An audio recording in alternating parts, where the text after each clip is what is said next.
announced, the reading this morning is taken from the book of Matthew, chapter 1, verse 5, and verse 16 and 17.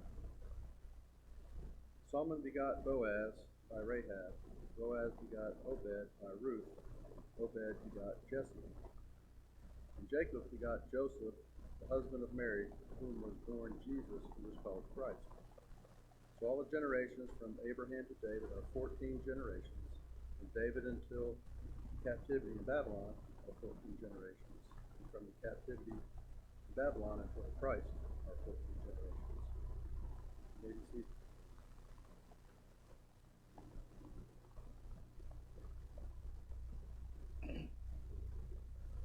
Good morning. It's good to see you here today, and those that are visiting with us.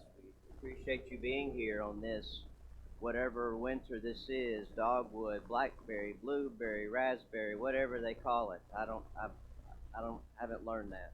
Whatever it is, we're glad that you're here and thankful for your presence.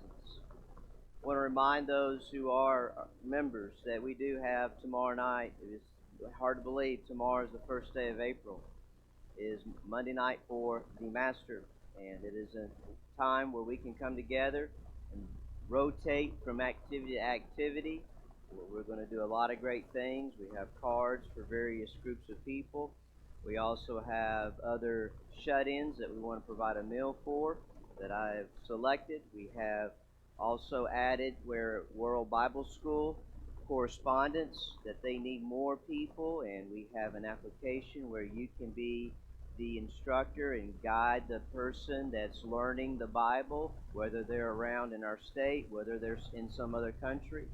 And we also I have put down and contacted them, so the last 2 Mondays in April, we're going to provide a meal for the Hope Lodge that's run by the American Cancer Society. That's a place for people that are receiving cancer treatment that they cannot be 20 miles away. So a lot of people that live outside of our state, live outside of our city of Nashville, they need somewhere to stay, and so the Hope Lodge provides them a place to sleep, but doesn't provide the meal. So we can provide a meal, and what I love about this, not only do we provide them a place for something to eat, but we eat with them, and we get to hear their story, and we get to encourage them. So that's another thing we're going to do. And so I really would encourage you from 6 o'clock to about 7:30. It's just a great way for us to stretch ourselves and to reach out to one another and also reach out into the community as we serve our Master, Jesus Christ. I want to look at, as we've been studying Ruth, and we finished with Ruth chapter 4 as that fourth and final chapter gives us that ingredient of redemption. And I look at all the ingredients to make a godly life. I think about her determination, her consideration, her reputation in redemption, and putting it all together and made a godly life. And as Paul Harvey would say, the rest of the stories in Matthew chapter 1 with Ruth, you ever read a book and want to know whatever happened to that person? Or we read in the Bible about somebody, it ends with something, as Ruth ends with David. Whatever happened to Ruth? Well, we know what happened to Ruth because Ruth is mentioned to us in Matthew chapter 1. You'll study and look at just a little of the family tree. As we looked at Elimelech and his wife Naomi because of a famine, that they left Bethlehem and went to Moab. And as they were in Moab, their 2 sons, Chilion and Mahlon, they married 2 Moabite women. Chilion married Orpah, and Mahlon married Ruth. And so in the time that they were in Moab, things were going okay until Elimelech, the patriarch, he passed away, and then the 2 sons passed away, leaving Naomi with 2 daughters-in-law. And she decided, because of hearing that things were better in Bethlehem, the famine had left, things were growing, things were producing, so she takes her 2 daughters-in-law, and she's somewhere in between the journey, and she decides, you know what, y'all need to go back to your home, you need to go back to your place. And Orpah does that. then Ruth decides to change her identity. She decides to change from being a Moabite woman and entrenched in Moabite culture to embracing Naomi's God, Naomi's way of things, and she makes that awesome vow. And she was making a decision not only for the rest of her earthly life, but how she's always remembered. And then we see that Ruth meets Boaz, and Boaz redeems her, as we talked about, being the one that is able to make that sacrifice to redeem her, to pay in memory of Elimelech, Mahlon, Chilion, in their name. They have a son, and that son, whose name is Obed. And Obed would be the grandfather of an important person by the name of David. And that lineage, generation after generation after generation, would lead to finally the promise of the Messiah that began in Genesis chapter 12, verse 3, when God promised Abraham that through him all descendants were glorified we see through Jesus Christ. If you look in Matthew chapter 1, we know that there are 14 generations from Abraham to David. Matthew tells us that in the genealogy. We also know from David to the captivity of Babylon, there are 14 generations of this family tree, the lineage of leading to Jesus Christ. But then we also see from the Babylonian captivity to the time of Jesus, there was another 14 generations.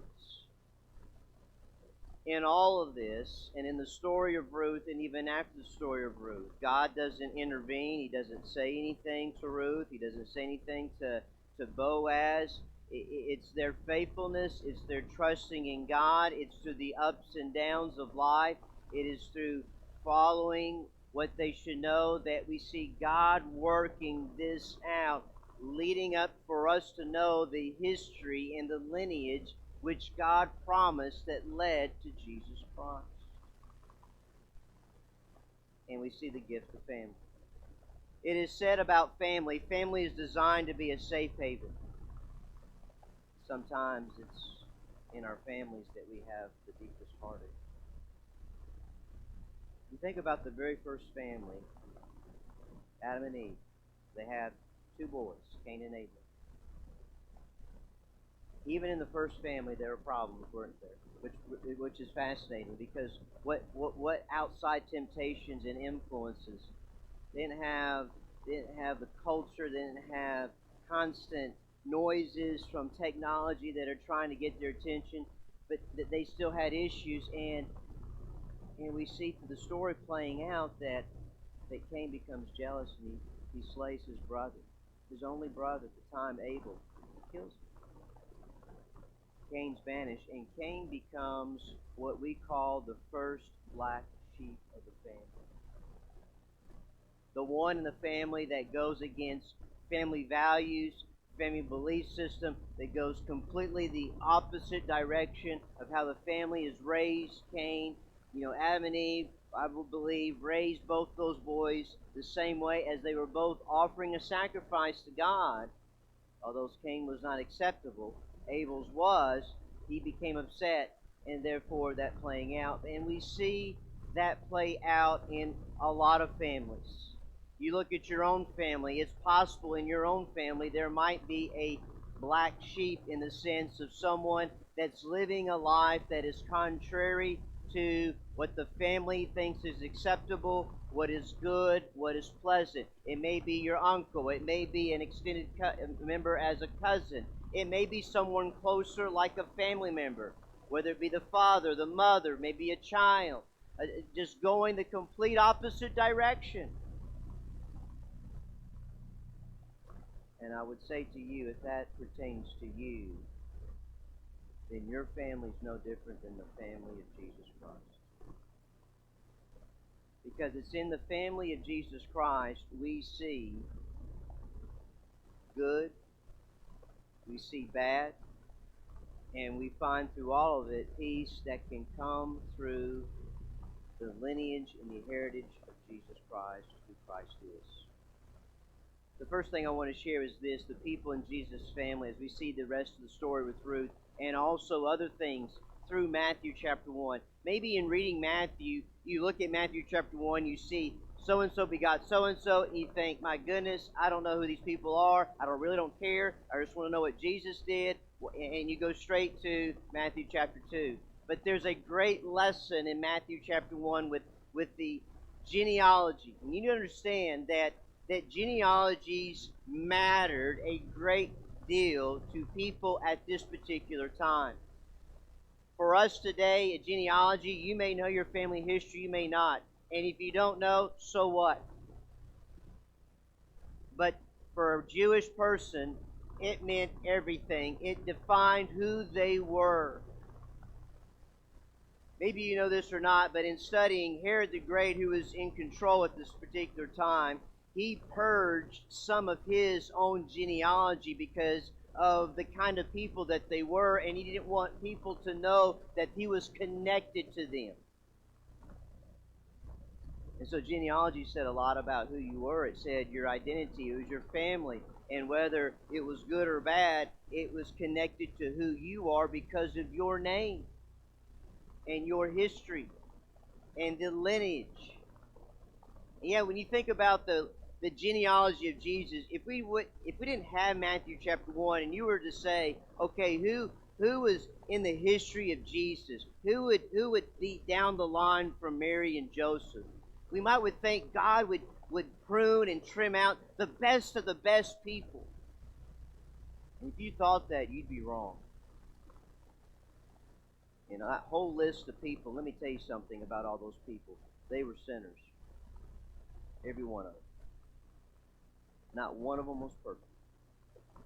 But also in this list, you have women that are mentioned, and again, in this time, it was the patriarch, it was the father, and you go list the father's name, but having women that are mentioned in Matthew chapter 1 is very significant when it comes to Jesus. And you look at some of these women that are mentioned, and it's some pretty awful things that have happened. Tamar is the first. She's mentioned in Genesis chapter 38. You're reading the story of Joseph, and you're following along, and all of a sudden the story of Genesis breaks, and you go to Tamar and Judah, that whole chapter, and it's not good. She disguised herself as a harlot. Tamar was the daughter-in-law. Judah was her father-in-law. And they would have a child, and she didn't know that this was her daughter-in-law because he thought she was a harlot. She's mentioned in the genealogy of Jesus. I think of also, who's also mentioned is Rahab. What was her profession? She was a prostitute. When the people of God's people, the children of Israel, where they had crossed the Jordan River as they were now on the boundary edges of Canaan, that Joshua sends 2 spies into Jericho, and they get in, and it is Rahab who houses these 2 spies, who goes against her identity, who goes against her people, and keeps them protected and safe so they're not in danger. And she asks them to remember her, and a sign that they were to give. She is forever known. She's not only mentioned in Genesis chapter 1 in the genealogy of Jesus, this prostitute, this non-Jewish person, she's also mentioned in James chapter 2 when it comes to faith that demonstrates. She's mentioned alongside Abraham. Then we have Ruth. Ruth, who is a Moabite woman. Ruth, who was from Moab, and she married a person that was of Israel, and he died, and she decides to go with her now newfound family and forsake all that she knows, and she connects to Boaz. There's nothing Jewish about her, yet she's mentioned in Genesis chapter 1, because through Boaz and Ruth, Obed came.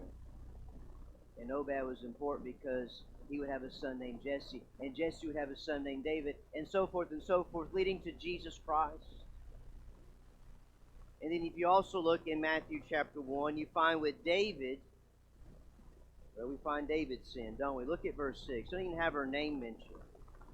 The king begot Solomon by her. Who is her? Bathsheba. The one that was taking a bath, and David at night saw her taking a bath. He lusts after her. She was married. In fact, my translation, maybe you have that footnote. She was the one that was married to Uriah. Wasn't married to David. You got adultery. You got murder. You got people that are from different ethnic backgrounds. All of them are in the family lineage of Jesus. No one is omitted. No one is erased. There's not a break into saying, oh, this sin's too bad. Let's skip over this person. It's all there for us. What does this all mean when you think about the people of Jesus and how they are mentioned to us? I think it says a lot. I think when you look at it, people are not excluded. Regardless if they're a prostitute, regardless if they committed an obvious sin, regardless if they are from a different nationality, different ethnicity, that they were included into the family of God. And so I would say for us, it does not matter what you have done as long as you're willing to embrace the love and forgiveness of God. It doesn't matter.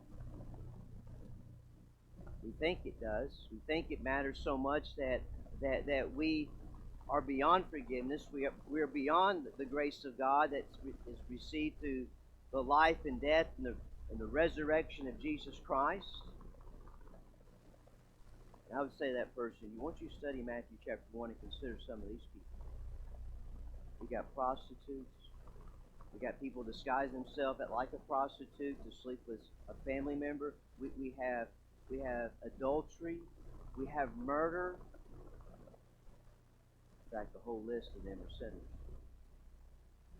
But they're part of the family of Jesus Christ, part of His lineage. I look at Jesus' family and I think it's like the church. It's not that we're all good people and we exclude all the people that we think is bad, what we deem is bad, and what we see is good. Everyone is here today because it's the grace of Jesus Christ. It's because of Jesus.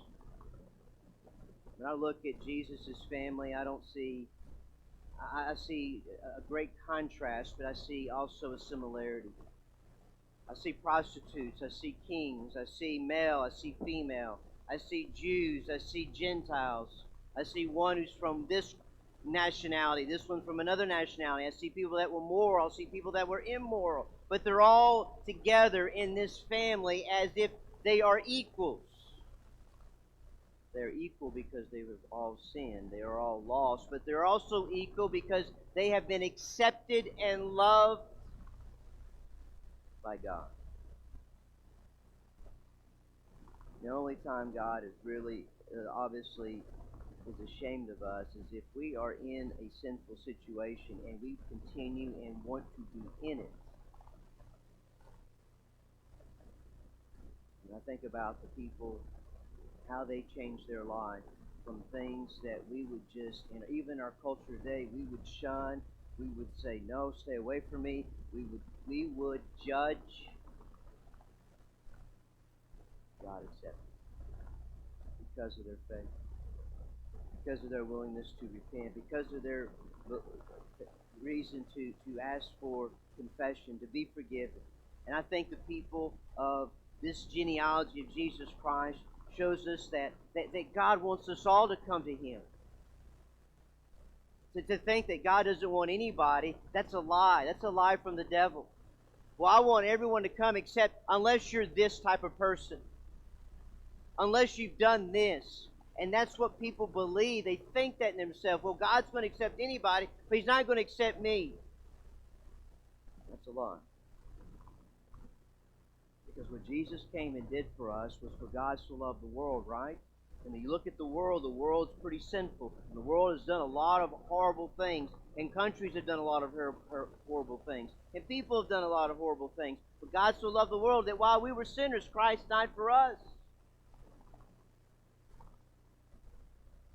God's involved in this, and even though He's not directly speaking and people get the message, whoa, God, I hear your voice, I'll follow you, they are faithful to Him. Remember Ruth, and the story of Ruth took place when judges ruled, when there was calamity, there was sin, there was rebellion, and God's not directly speaking to Ruth, but Ruth is acting upon faith and leaning upon good people to lead her in the right way. And we have to say that God is involved. He is at work. And I would say the same for us in our life. That when we feel like that we don't have a voice, we feel like, God, where are you? What do I need to do? We need to trust in His will. We need to trust in those that we are together with, the family of God. You look at the promise of Jesus' family. The Messiah took generations to come to be fulfilled. He's the son of Abraham. It goes all the way back to Genesis chapter 12 and verse 3, where God made the promise to Abraham that on the earth that all will be blessed by his descendants. That would take thousands of years before the time of Mary and Joseph and Jesus. Think about the intertestament times. That's after Malachi, and that's before Matthew chapter 1. That's some 400 years where there's no voice from God, there's no vision from God, there's nothing that God says. All of a sudden, Gabriel comes to Mary and Joseph. The promise is being fulfilled by Jesus. I'll tell you something, folks. We cannot judge God by our calendar. Can't do it. You may think God's slow. You may think God's not working not taking His time. God's not paying attention. You'd be wrong on that. God's purpose and plan is always on time and for the right reasons. And God's work is never operated based on what we think should happen, how it should happen, or the time frame it should happen. And you may feel like this morning that God has forgotten you, because of the things that have happened in your life, that God you feel like God has abandoned you, you've been forsaken by God.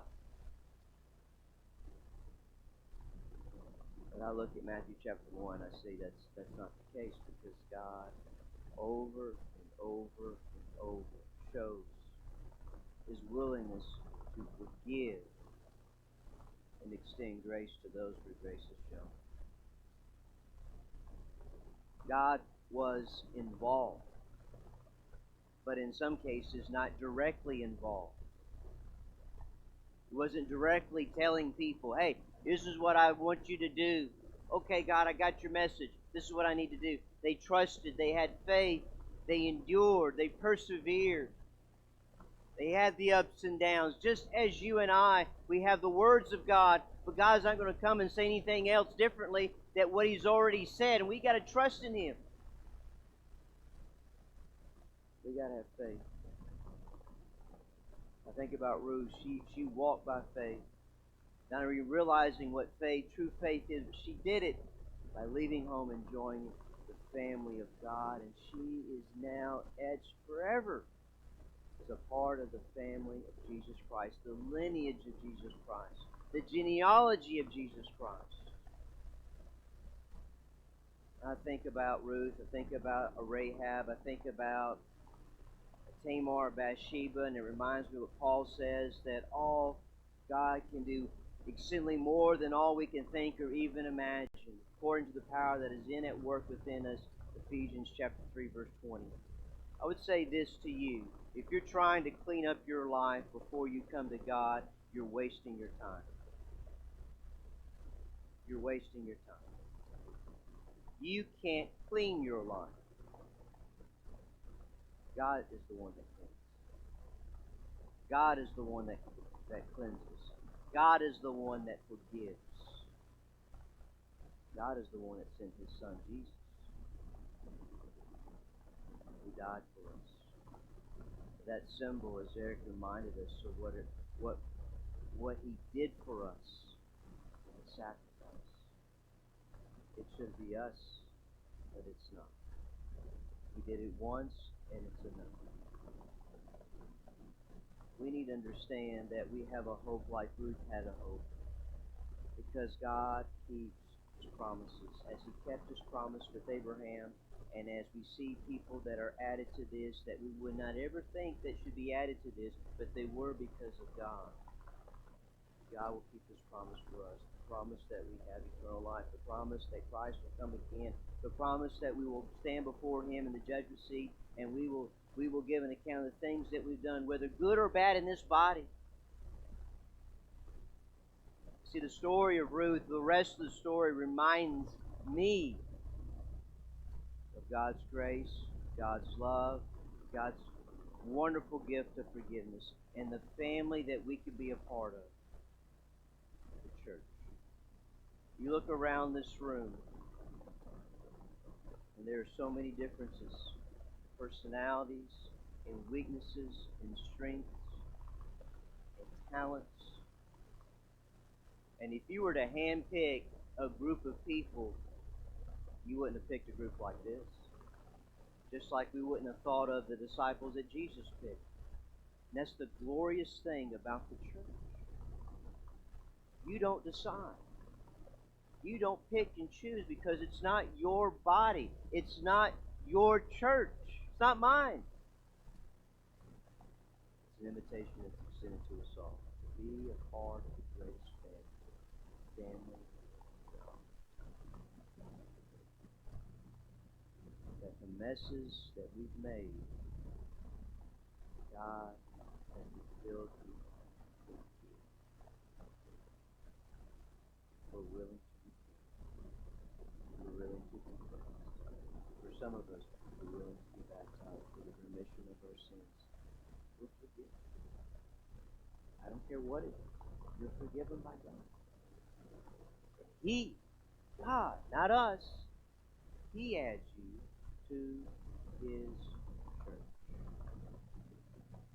Just as people of old who were added a part of the family and the history and the genealogy of Jesus. See, Matthew chapter 1 is all of us. Whether good or bad, it's all of us lumped together. We're together because of God, His plan, His purpose, and His love for all of us. The invitation has been selected for us. We can help you. Help you realize that if you're trying to get your life, if you're trying, you better stop right there. You better come to God first. That's the first thing you need to do. You need to get your heart right with God first. Draw near to Him, as James says. That's the first thing you draw near to Him, and He'll come to you. Get that first and foremost. You get it backwards. I got to get my life right, then I got to. You're wasting your time. You can't do that. We need God. We need His forgiveness. We need Him to reconcile what we have done. And we can only do that when we contact the blood of Jesus Christ, as we are buried with Him, as Paul says. As He was buried in that tomb, we are buried with Him in that watery grave. We come up with the news of life. We're here to do that. Be a part of the greatest family ever, the family of God. We can help you do that. Please come. Together we all stand and sing.